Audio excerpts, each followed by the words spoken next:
set the tone, tell you what everything's about. But I'm here to try to deep dive into the rest of it, really go in depth on every single episode, kind of get some things that you might have missed. For me, going back and rewatching them and taking the notes and really watching everything, it made for a very enjoyable experience. It wasn't bad at all just because I really liked the show, but it made me realize and see so much more about the theories behind it, and I was like, the only way I can talk about this is if I turn the camera on and make a video. I'm trying not to get too sentimental, but it's been almost 2 full years since the first ever Manifest recap and video overall was posted on this channel, and I can't believe we're finally here. As you can see from the title of the video, we are on the last episode of Season 4, the finale of Manifest as a whole. We started out with 191 passengers, a 5-year time travel trip, some visions into the future, and we are now here on the day the world is supposed to end, the death date, from a massive volcanic eruption. But this isn't just the last day on Earth though, this is Judgment Day, a trial by fire from the divine, but what their worthiness is being tested for, we don't really know yet. Is this their last chance to get a ticket to heaven? Will they be the last people on Earth after the apocalypse? The passengers have been following and completing the callings for 5.5 years in order to survive what's about to come, but has it been enough? We don't even know if it's been enough. Have some rogue team members already sank the lifeboat trying to go around the callings? Either way, let's get into it. Manifest Season 4 Recap and Review, Episode 20, Final Boarding.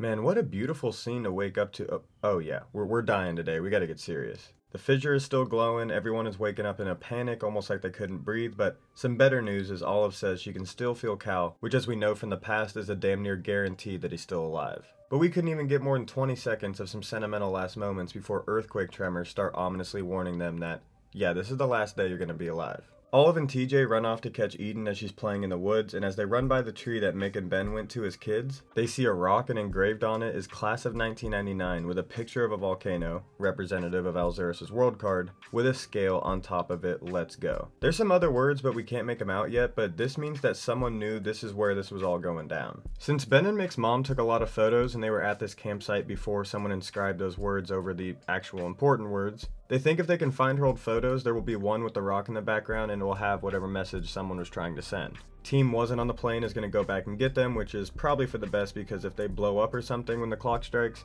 Eden does not need to see that. Okay, maybe Egan actually is having his redemption arc. Him and Adrian followed Angelina and her cult and they stopped to get snacks. I don't know what they were doing actually, this is pretty unnecessary. In the parking lot, Egan cut some wires in their van so they can't make it to the campsite. On the news, they hear that all around the world volcanoes are appearing out of nowhere, which makes a lot more sense now because for some reason I thought only one volcano would cause the end of the world, but you'd probably need one in like every city, right? Alright, get the tears rolling. One by one, every passenger makes it to the campsite. Sad music has been added. Everyone's crying. For real though, it got me too, I'll admit. Speech! Speech! Speech! Speech! Speech!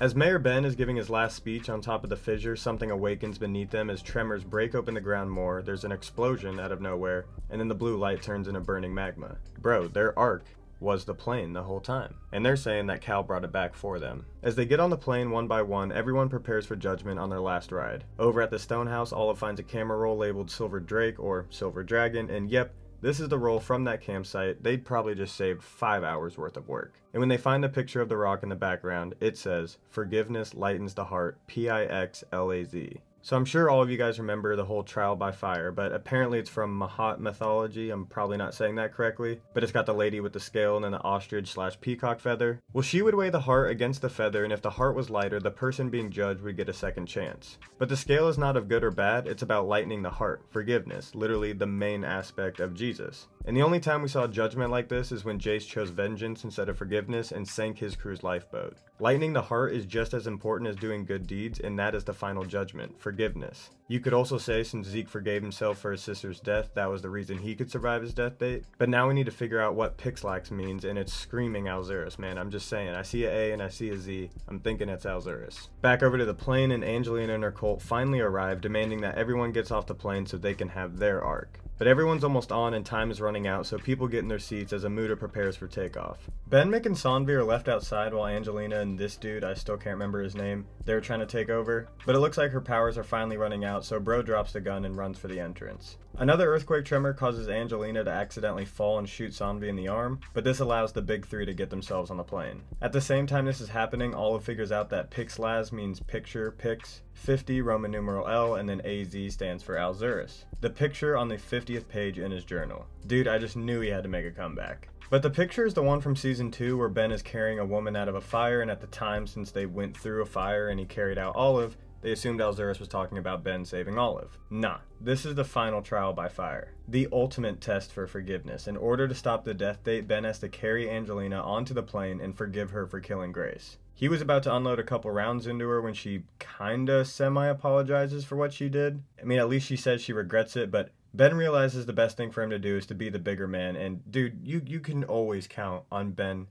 Stone, dude. He's just the greatest. Mick goes up to the cockpit to help Amu to fly the plane as everyone gets strapped in. And outside the plane, it looks like everyone else is already dead or right about to die because there are volcanoes erupting everywhere as the ground breaks beneath them. So remember how Zeke froze to death and then Griffin and Jace drowned again? You know, you die the same way you were supposed to when your death date hits? Well, it's now confirmed that 828 exploded and crashed as we see one by one different passengers can't breathe and then spontaneously combust, dying the way they did the first time. They didn't lighten the heart or follow the calling, so they failed their judgment. We see Adrian is about to die until Egan makes the ultimate sacrifice and tells God to pick him instead, saving the both of them. Again, an unlikely duo that I kinda like. No, dude, there's just no way. I mean, I know she killed the Major, but f the Major, man. There's just no way. Okay, Sanvi must have forgave herself right before or something because she pulls through, but dude, they know better than to kill Sanvi off. Come on. And goodbye. 11 passengers in total die, plus Daly doesn't pass the test as we saw in the deleted scene, and it looks like it's over until the black smoke monster thing comes back. Before we saw it as the evil of Jace killing his crew because even though they passed their judgment, he didn't and it sank their lifeboat. So at least 11 people on this plane sank their lifeboat and now the black smoke / angel of death is here to take the rest? Nah man, come on, you know they weren't dying. After they fend off the angel of death, everything outside goes silent and it seems like the end of the world is over. Up in the cockpit and it looks exactly like the night they originally took off as they see a blue light glowing in the distance. Again, Alzurus' symbol, but it's time to go back to the glow. Or maybe leave the glow? Either way, we all know what happens next. The passengers get off the plane on April 7, 2013, returning them to the original timeline.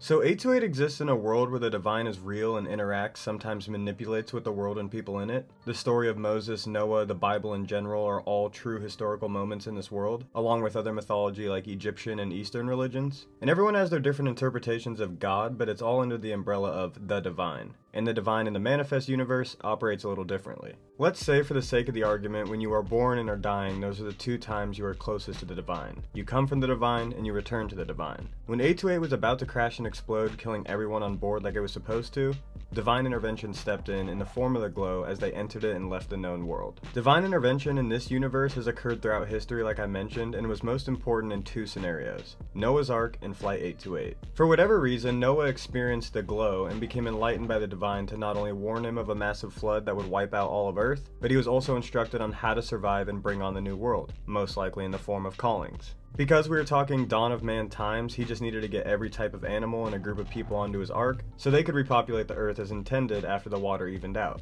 This was his test. Please don't quote me on this, by the way, I'm just telling the story for face value. So the world was quote unquote going to end back in the day with Noah, and now it's going to happen again on June 2nd, 2024. This time from volcanic and seismic activity, not a flood. The divine needed another person / group of people to be tested, survive it, and go into the new world. But for whatever reason, the warnings of this, the instructions, took over 500 years to reach said people.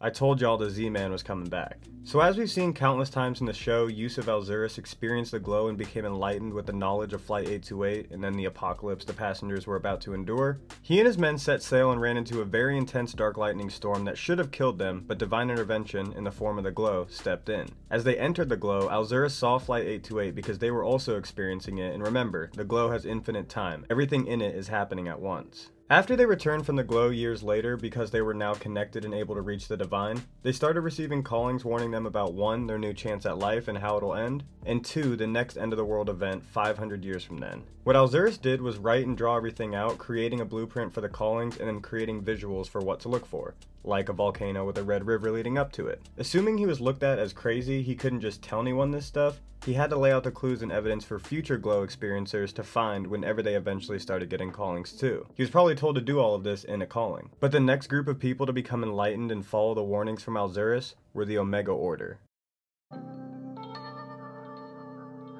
Besides the divine directly interfering and communicating with the human world, the only other way to receive the power of enlightenment and the power of the divine is to have Sapphire, specifically Omega Sapphire. As we all know, Omega Sapphire has traces throughout all encounters with the divine, like Noah, like Moses, but there are only 2 sapphires left. One was inside of the piece of Noah's Ark, and the other was hidden at the Masonic Temple of the Omega Order. Through history and secrecy, this Illuminati-type group was able to keep one of the sapphires safe and hidden from the rest of the world because they knew the power that it could have if someone used it. We can also assume since they were aware of Alzurus, they were also aware of the end of the world happening. So maybe they were saving it until someone worthy came along to save the day, or maybe they knew someone from Flight 828 would find it. To say Cal is special is an understatement. He is what seems to be the first and only person to acquire the power of the Sapphire and the Divine without actually having the Omega Sapphire. This is because he went back to the glow, a great example of sacrifice to prove his worthiness, and was shown how to stop the end of the world. See, the passengers in Alzurus were getting callings warning them of the end of the world and how they can prove their worthiness to the divine when it's all said and done, in hopes for a spot in heaven or the glow or possibly even a second chance at life, but they were never told how to stop it. For whatever reason, and my guess is because from a young age Cal was always close to death, meaning he was close to the divine, he was looked at as the person who could save the day. He first needed to tip the scales for the passengers so they could survive it and possibly have to start the new world. But if he could use the power of the Sapphire given to him by the divine in the form of his dragon scar, he could give them and everyone else a second chance at life, now enlightened, so they can carry out the divine's message. Alright, bear with me because now I'm going to try and connect all the things I just brought up. So Noah's Ark was the divine's initial test to see if humans were worthy of living on the planet it created. I'm guessing that the divine also caused the flood and the June 2nd volcano attack. And the first test was a success, but over time as the world advanced, humans became more self-centered and less connected with the divine. So the divine conjured up a plan to test them again, and that's where we get the events of Manifest. Just like Zeke, Griffin, and Jace, I think Alzurus just accidentally got caught up in the glow, all obviously due to their near-death experience where they ended up surviving. But Alzurus was convinced enough by what he saw during his time in the glow to follow the callings and start the process the divine had planned out. All the clues were around the world and throughout the 500-year history since Alzurus became enlightened, but how are they going to lead to the passengers in the event that they didn't or couldn't follow and complete callings? You know, because there's always a chance that they're just like, no, I'm not doing this. When Olive was given the tarot card that eventually led them to making the most important discoveries, that was a nudge from the divine. Why would it do that though? Well, I think because Olive and Cal were so connected through their twin power that while Cal was in the glow, Olive was tapped into the frequency as well. Without her getting this card, who knows if they make it past season 2, and maybe that was the plan all along, but I'm just saying it's literally a miracle that Olive of all people was given the clue that ultimately saved the world. But we're forgetting one of the most important questions. Why Flight 828? I think Sanvi said it perfectly in episode 19, they were a statistical sample for a divine experiment. Let's just imagine the divine, which can see everything, is looking at some tragedies that are going to happen, you know, scrolling through the feed, and it's going to choose one to stop from happening. But it's going to put the people involved through this test, and if they fail, they will just end up dying the way they were supposed to. Then the divine sees Flight 828, a plane explosion that kills 191 people of all races, ages, and walks of life. And one of the members of the plane, Cal, is a special kid that can connect with the divine in a more powerful way. Hey, and we got a religious nut? Oh, and a neuroscientist? This is the perfect group to start a new world as long as they're all worthy. Let's put them through the test. When Alzurus goes through the glow, just like a lot of other people over history, he is shown this tragedy as well. But he, unlike a lot of other people who went through the glow, actually followed the resulting callings. Step 1, complete. Save 828 and show them the same. Step 2, lead them in the right direction, giving them equal opportunity to follow the callings and be a good person, a divine person. Step 3, prove to the passengers beyond a doubt that the divine is real, give them a piece of the first test, Noah's Ark, while simultaneously giving them what Cal will need in the end. Step 4, Cal becomes a dragon after proving his worthiness and now has the power to stop the end of the world and give the passengers a second chance at life now that they've been warned of what will happen if they go against the divine. Step 5. But the divine is equal, fair, all-knowing. There isn't just good, there has to be evil. I mean, this is textbook religion right here. So an evil force, Angelina, needs to also have this power. Step 6. I think if Cal didn't connect any sapphires, they probably would have just died when the death date hit. But I feel like if he connected with Angelina's sapphire, the plane would have taken off, they would have survived, but they would now lead the new world in this apocalyptic wasteland. You know, kinda like how Angelina was saying. But because he connected his sapphire with the one from Noah's Ark, it created a new timeline. Notice how the glow is blue this time instead of yellow/white? I think that means that they're entering a new universe, a new timeline.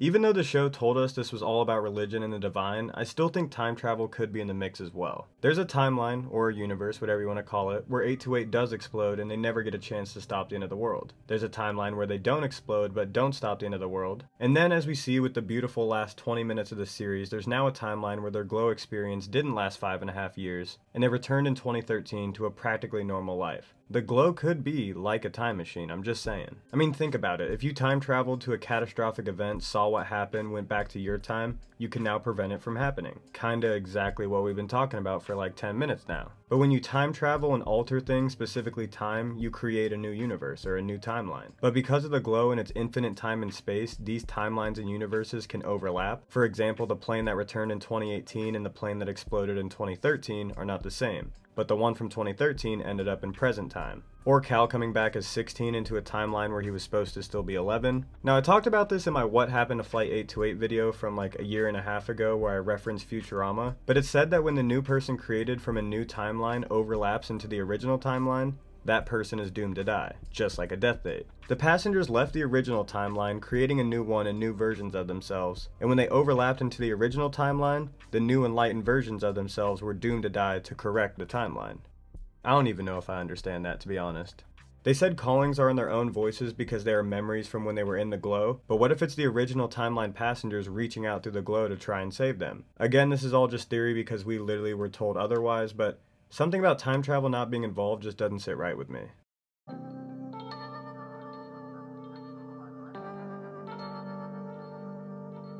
As we saw in the finale, all the Omega Sapphire, Noah's Ark, Moses, everything, it doesn't matter unless the final trial by fire is passed in the form of ultimate forgiveness. To forgive and forget is the ultimate proof of holiness in the eyes of the divine. It is confusing because everything else with the callings and stuff like Egan sacrificing himself to save Adrian is saying you have to do good in order to survive and get a second chance, but then it says that forgiveness and lightening your heart is the way to survive. So maybe Noah had to forgive and forget too, or that just wasn't a part of his test? You know, maybe since that was the core element of Jesus, the Son of the Divine, and over time people's hearts became heavier and heavier with unforgiving of the past, the Divine was like, yeah, let's add that to the next test. But also, like, in order to go into this new life, this new timeline, you have to let go of the past, and the ultimate way to do that would be forgive who or whatever did you the most wrong. The whole point of this experiment, test, trial, whatever you want to call it, in my opinion, had the end goal of proving to people that the divine is real, show you its rules and ways of life, give them a taste of what will happen if they don't follow the rules, and instill those rules into all people. They went through all this so they would always do good and forgive and forget,